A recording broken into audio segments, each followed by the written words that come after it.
here to talk more is Professor of History at UNLV, the one and only Michael Green. Welcome to the show, Las Vegas. And Michael, I have to ask, okay, so there's been a lot of talk about these rallies and the social media narrative of it all, right?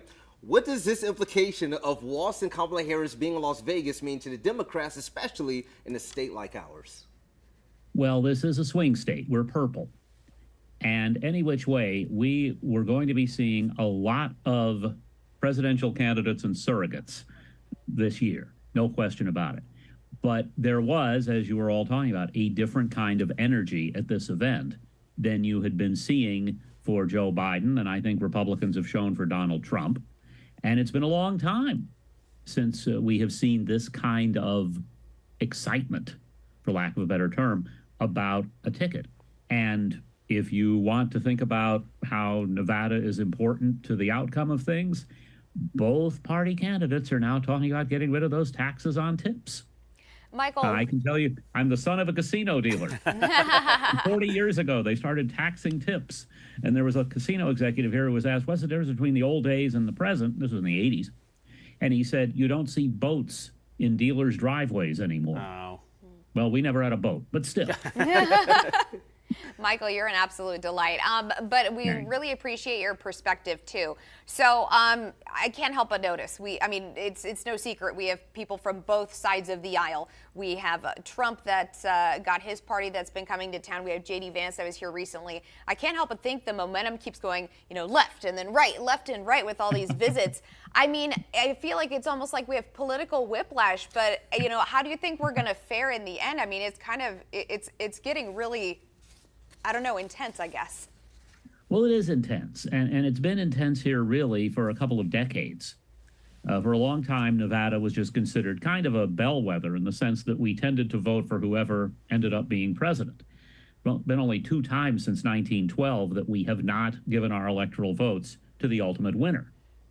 And I can remember thinking back in 2004 and then especially 2008 that you had so many people coming here knocking on doors, representing outside groups. And a lot of people are critical of outside groups. No, those outside groups have people within the state who are working here. So we're going to keep seeing a high level of energy, and there are going to be momentum swings. A political campaign is not a sprint, it's a marathon. Michael. In the end, it's going to matter who gets out the vote. GOTV is always the thing. And I can remember years ago, Harry Reid saying something, that if he had extra money for a campaign, he believed in putting it into boots on the ground, getting people out door to door to get people out to vote. We're going to see a lot of that. Hey, Michael, I was inside for the rally covering it for News3LV.com. I talked to a woman, Krista Hall. She was down on the floor right by the stage. She told me she's been following, she's been pushing Democrats since, she supported Obama is what she told me. So that's 2008. That's 2012.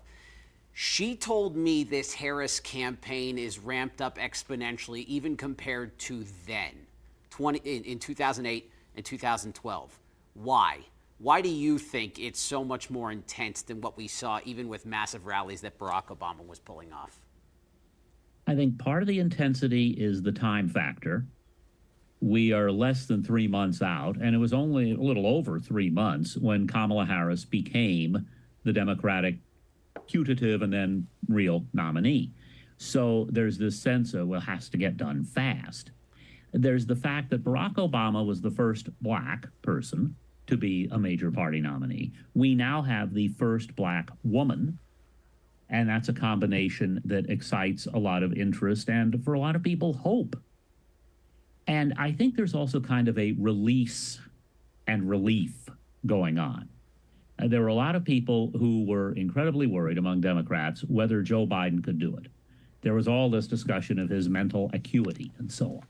And now here is Kamala Harris, who's younger, more energetic, more like the younger Joe Biden, to be truthful. And I guess we could call him America's coaching dad as her running mate, for lack of a better term. Yeah. So that there's more excitement with the newness, the speed, and the personalities and personal lives of the people on the ticket. We appreciate your perspective, Dr. Green, UNLV history professor, joining us here on ARC Las Vegas. Thank you. Thank you. Thanks for joining us. Really, really appreciate it.